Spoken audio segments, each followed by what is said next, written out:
ये वीडियो उन सब लोगों के लिए है, जिनका सपना आज पूरा नहीं हुआ। बट एक बात याद रखना, लाइट अभी भी चल रही है, रोशनी अभी भी है। मुझे पता है ये सब चीज़ें यूट्यूब पे आके कहना बहुत आसान है। जिन लोगों ने फेलियर्स को झेला है, वही जानते हैं कि आज अंदर कितना दर्द है। और मैं इस बात से बिल्कुल भी डिनाई नहीं करूँ, पर हमने पढ़ाई करी थी, एग्ज़ाम्स नहीं निकले, part of CA journey and we have to accept this. But sir कैसे करें, एक्सेप्ट नहीं हो रहा। नहीं समझ पा रहे हैं कि कैसे फेल हुए, कैसे हमें इतना पढ़ने के बाद भी एक बार फिर रिजल्ट में अनसक्सेसफुल देखने मिला। मैं नहीं समझ, मत समझो। ह्यूमन टेंडेंसी होती है परेशान होना। जब आप किसी चीज़ के पीछे भागते हो और वो आपको नहीं मिलती, तो ह्यूमन टेंडेंसी होती है कि हम हमारे इमोशंस आते हैं बाहर, हम परेशान होते हैं, हमसे नहीं रहा जाता, हमसे कुछ करते नहीं बनता, हमारे हाथ पैर कँप-कँपाते हैं, हमें नहीं समझ में आता आगे क्या फ्यूचर है। मुझे पता है आप में से बहुत सारे लोग आज वैसे भी होंगे जिनकी इच्छा होगी कि छोड़ो यार सीए, बहुत अटेम्प्ट हो गए। और मैं बिल्कुल इस पॉइंट ऑफ टाइम पे आपको किसी भी चीज़ के लिए फ़ोर्स नहीं कर रहा हूँ कि नहीं अभी पढ़ने बैठो कि या नहीं अभी सीए छोड़ दो, नहीं। हम सब लोगों ने ना, हमारे जो घर में बड़े लोग होते हैं उनसे एक बात सुनी है, जब भी एग्रेशन में रहो डिसीज़न नहीं बनाना। लाइफ में जब भी थोड़े से एग्रेसिव मोड में हो या थोड़े परेशान मोड पे हो, तो कोई डिसीजन नहीं लेना। और आज ना आप सब लोगों का वही टाइम चल रहा है। हम किसी चीज़ का बहुत ज़्यादा बेसब्री से इंतज़ार कर रहे थे और जब वो चीज़ आई, तो उसने हमें अपनाया नहीं। क्या होगा? दिल टूटेगा, बिल्कुल। एग्रेशन भी आएगा, इच्छा होगी कि ले लेते हैं यार कोई डिसीजन, नहीं। बस आज का ना दिन निकालो, पेशेंस रखो। आज का दिन, let go of past this day. इस दिन को निकल जाने दो, कुछ नहीं होता। Failures are part and parcel of life. यदि आप सीए में घुसे हो, तो दोस्तों आप लोगों को पता होना था कि हो सकता है ऐसा कभी कि हम फेल हो जाएं। सर आप सब बात आप ठीक कर रहे हो सारी बातें, बट आज के दिन को हम कैसे झेलें, कैसे एक्सेप्ट करें? हमें नहीं एक्सेप्ट हो रहा है कि हम फेल हो गए। आप इस चीज़ को एक्सेप्ट करो भी मत। आपको इमोशंस आते हैं, आप इमोशंस निकालो। आपको रोना आता है, आप रोना निकालो। बाहर कैसे निकालना है मैं बता दूंगा, वो मुझ पे छोड़ दो। मैं मास्टर हूँ उस चीज़ का। मैं बाहर तक आपको निकाल दूँगा। और उसके लिए क्या करना है? शांति से एक जगह रूम में बैठना है। मेडिटेशन करना है, मेडिटेशन करो, रिलैक्स योरसेल्फ। एक ऑनेस्टली एक बात बताऊँ, CA is not your life और any career is not your life. It is just part and parcel of your life. आपकी लाइफ का ना एक हिस्सा है ये, आपकी लाइफ नहीं है। आपकी लाइफ कौन है? आपकी लाइफ है आपके पेरेंट्स, आपके फ्रेंड्स, आपके relatives, everyone who matters to you. ये जिनके लिए आप इम्पोर्टेंट हो। ये सिर्फ एक प्रोफेशनल डिग्री है जो आपको कैपेबल बना रही है कुछ अच्छा करने के लिए लाइफ में। हमें इसके तरफ सीरियसनेस रखनी है, हमें इसके लिए सीरियस रहना है। But that does not mean कि हम मेंटल लेवल पे इतना ज़्यादा परेशान हो जाएं कि हम फिर से उठा ही नहीं पाए। तो just take a break. Intermediate level पे एग्जाम्स देना इटसेल्फ इज अ अचीवमेंट। सब लोगों के बस की बात नहीं होती ना सर। कितने लोग थे स्कूल में, कितने आपके कॉमर्स में फ्रेंड्स थे, कितने लोग सीए तक आ पाए? तो नहीं होता ना, not everyone is capable of giving CA exams.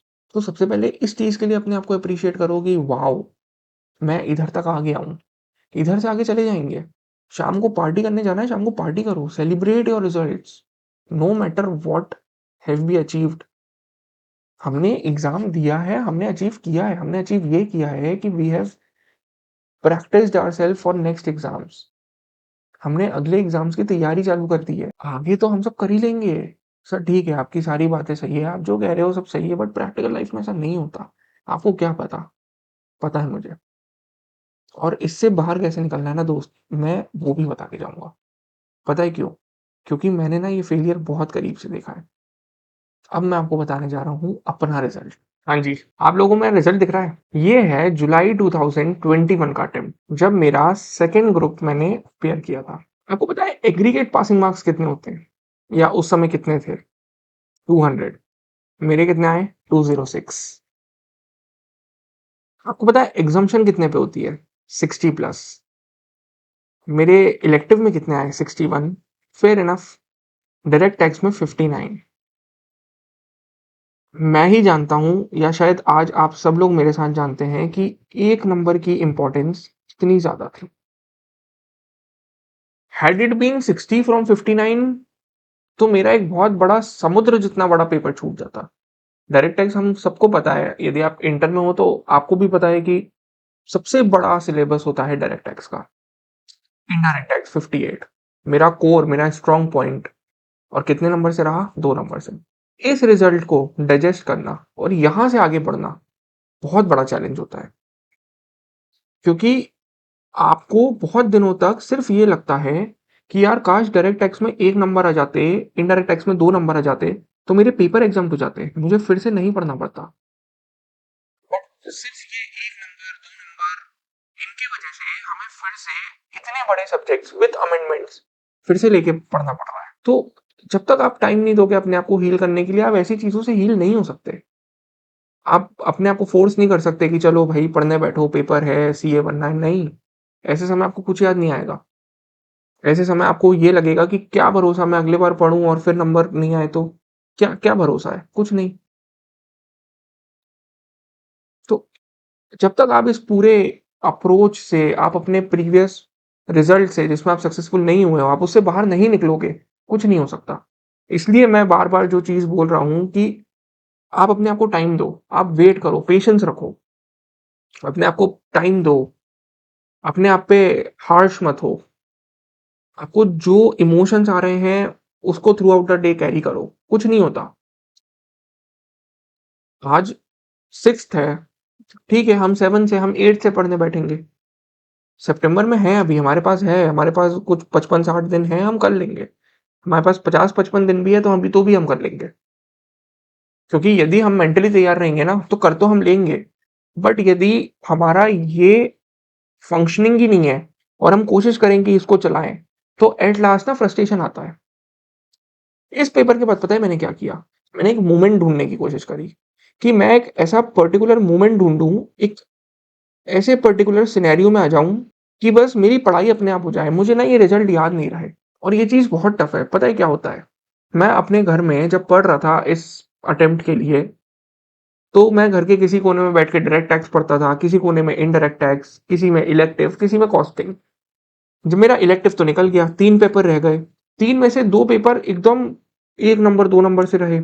अब मैं घर के जिस कोने में बैठता था ना, मुझे वो पेपर याद आता था, मुझे मेरा फेलियर याद आता था, क्योंकि मैं इतना प्रोक्रेस्टिनेट कर चुका था। मुझे मेरी प्रिपरेशन इतनी ज्यादा स्ट्रांग लगती थी, मैंने प्रोक्रेस्टिनेट कर लिया था कि मैं तो पक्का पास हो ही रहा हूँ।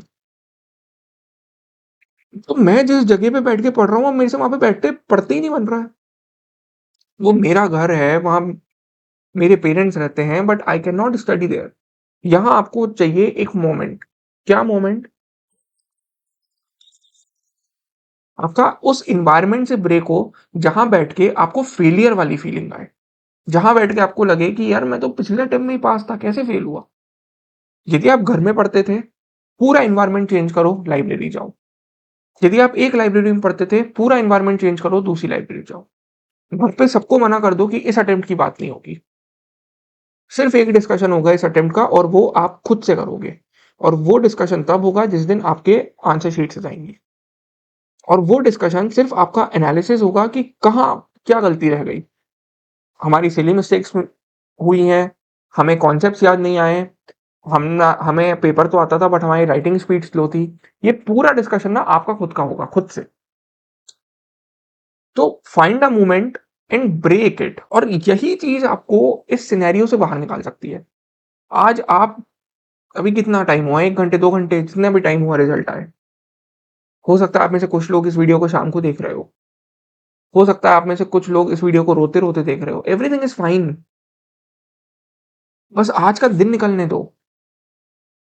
हम कल एक बार फिर पेशेंस रखेंगे, हम कल एक बार फिर मिलेंगे, हम कल एक बार फिर प्लान करेंगे। यदि आपको लगता है कि आपके कुछ दोस्त पास हो गए हैं, उनसे बात करने में आप कंफर्टेबल नहीं हो, ठीक है, कोई बात नहीं, टेक अ ब्रेक। यदि आपको लगता है कि नहीं यार मुझे दोस्तों की जरूरत है, तो उनसे बात करो। उनसे बोलो कि भाई मेरा नहीं एग्जाम निकला है, and be a support at this point of time. वहां जाओ जहां कंफर्टेबल फील करो। पहली चीज। दूसरी, आगे कैसे बढ़ना है मैंने आपको बताया। You have to find a movement. क्या दिक्कत होती है फेलियर से? बेसिकली क्या क्या दुख होता है? फेलियर मतलब क्या? पहला, हम एग्जाम नहीं निकल पाए, हमारे साथ वाले दोस्त निकल गए। दूसरा, हमें फिर से वही सारे सब्जेक्ट्स पढ़ने हैं, हमें फिर से मेहनत करनी है उतनी ही, हमें फिर से अमेंडमेंट्स देना है। और तीसरा, क्या भरोसा अगली बार भी ना निकले तो। अब पहला दोस्तों वाला पॉइंट, ठीक है, दिस इज लाइफ। कोई जरूरी नहीं है। आज के समय में कुछ बच्चे 20 साल की एज में बिना किसी एजुकेशन के यूट्यूब से पैसा कमा रहे हैं। कुछ बच्चों के, कुछ लोगों के स्टार्टअप्स चलते हैं, वो उससे पैसा कमा रहे हैं, एंड टू मच मनी। तो क्या हम हर दिन फोमो में जिए? ठीक है भाई, जिसकी जब किस्मत में लिखा होगा वो तब मिलेगा। आपका काम क्या है? कर्म करना बस। डू योर वर्क, निकल जाएंगे। करेक्ट। आपको ढूंढना है एक मोमेंट। मोमेंट कैसे मिलेगा? मोमेंट ये सोच के मिलेगा कि यदि हम फिर से घर में पढ़ते हैं तो क्या हमें प्रॉब्लम तो नहीं हो। बेसिकली मोमेंट क्या है? मोमेंट मतलब हमें ये रिजल्ट याद भी ना आए, और हमारे 2-3 महीने इतने तेजी से निकले पढ़ते पढ़ते कि हर दिन हमें लगे कि यार 2 घंटे और मिल जाए इस दिन के तो हम और पढ़ लेंगे। मतलब आपका दिन कब चालू हो रहा है और कब खत्म हो रहा है आपको फील भी नहीं होना चाहिए। आप इतना ज्यादा डूब चुके हो पढ़ने में। और वो तभी होगा जब आप इस रिजल्ट को भूल जाओगे। और वो कब होगा? जब आप अपने शेड्यूल को ब्रेक करोगे। बस ये साइकिल है। नहीं समझ में आए एक और बार सुन लेना बैक जाके। आपको यही चीज करनी है। करेक्ट। आपने मेरा रिजल्ट देखा। यदि आप में से कुछ लोगों ने इंटरप्रेटेड कर लिया हो तो आपको क्या लगता है मैं कितना परेशान हुआ होगा? ये रिजल्ट है जुलाई 21 का, और ये रिजल्ट आया था मेरे बर्थडे के एक दिन बाद। और इसके बाद नेक्स्ट अटेम्प्ट था दिसंबर का। और अब मैं आपको दिखाने वाला हूँ दिसंबर का रिजल्ट। कॉस्टिंग 28 से 57, लगभग 13 मार्क्स का इंक्रीमेंट हुआ। डायरेक्ट टैक्स 59 से 50 कम हुए, बट मेरे कंट्रोल में थे। मुझे क्या चाहिए था कि अब हर सब्जेक्ट मेरे कंट्रोल में रहेगा, अब जितने मार्क्स मैं चाहूंगा उतने मार्क्स लाके दिखाऊंगा। और ये कैसे हुआ? मोमेंट ब्रेक करने से। मैंने अपने फेल्ड रिजल्ट को अपने ऊपर हावी नहीं होने दिया। हुआ भाई, 2 दिन रोया, 4 दिन रोया, बहुत परेशान हुआ। At the last of everything I wanted to win. Moment, एक मोमेंट ढूंढो और अपनी जो भी चीज आपको लाइफ में परेशान कर रही है उसको ब्रेक करो। और जिस चीज से आप रिकवर हो सकते हो ब्रेक करके उस चीज को लाओ। करेक्ट। और ऐसा रिजल्ट लाके दिखाओ। और ये बहुत ज्यादा पॉसिबल है। यदि if I can do it anyone can do it, है ना। इसका मतलब ये नहीं कि मतलब आई एम जस्ट सेइंग, क्योंकि यदि कोई और कर सकता है तो मैं भी कर सकता हूँ, और यदि मैं कर सकता हूँ तो आप सब भी कर सकते हो। It is as easy as that. तो यहाँ पे मैं अपनी इस वाणी को खत्म करता हूँ। मुझे पता है मोटिवेशन मोटिवेशन से कुछ नहीं होता। जब तक आपके अंदर की आवाज नहीं आएगी तब तक कुछ नहीं होगा। मेरा सब बातों का कंक्लूजन बस एक ही है, अपने आप को टाइम दो, अपने आप को रिलैक्स करो। इस रिजल्ट को देखते हुए ये समझो कि आपको जो भी चीज हर्ट कर रही है ना इस समय, आपको उससे बाहर निकलना है। और वो बाहर निकलने के लिए आपको एक मोमेंट चाहिए। ठीक है। इस चीज को ध्यान रखो कि आखिरी में हमें करियर में बहुत अच्छा कुछ करना है। ठीक है।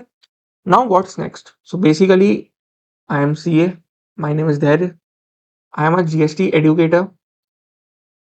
आज पूरा रिलैक्स करो, शाम को पार्टी करो। कल मैं आपके लिए लाने वाला हूं एक जीएसटी प्लानर और साथ में ही एबीसी एनालिसिस। इंटरमीडिएट लेवल पे जीएसटी का क्या मार्क्स एलोकेशन रहता है चैप्टर वाइज, क्या इंपॉर्टेंट है। देखो मैं ना एबीसी पे कभी भी रिलाई नहीं करता, क्योंकि इंस्टीट्यूट कैन आस्क एनीथिंग और आपको 100% पढ़ के जाना चाहिए। बट स्ट्रैटेजिकली कैसे पढ़ना है वो डिस्कस करेंगे हम। साथ ही मैं आप सब लोगों के लिए एक चैलेंजर सीरीज सॉर्ट ऑफ लाने वाला हूं। वो क्या है, कैसी रहेगी, क्या कॉस्टिंग है, सब आपको बताऊंगा। कॉस्टिंग कुछ भी नहीं है। कॉस्टिंग सिर्फ ये है कि आपका डिसिप्लिन चाहिए। और वो चैलेंजर सीरीज का एम सिर्फ ये है कि बहुत बार नेगेटिव रिजल्ट आने के बाद हमसे नहीं पढ़ते बनता है। करेक्ट। हमारा डिसिप्लिन ब्रेक हो जाता है, हमें समझ में नहीं आता चालू कहाँ से करना है, हमें समझ में नहीं आता कौन से चैप्टर को कितना टाइम देना है। तो वो आपकी इन चीजों में हेल्प करेगा। तो यदि आपको अच्छा लगा हो जो मैंने कहा, आपको लगा हो कि हाँ यार बात में ना एक प्रैक्टिकलिटी है, तो आप फिर से कल इस चैनल पे विजिट करिएगा। आप इसको सब्सक्राइब कर सकते हैं। और कल मैं आपके लिए जो वीडियो लाऊंगा वो आपके पेपर के लिए बहुत इंपॉर्टेंट होगी, आपके paper number 3 that is GST 3B। Okay. इसी के साथ ही मैं आज के इस लेक्चर को, इस सेशन को ख़त्म करता हूँ। हम सब मिल रहे हैं कल।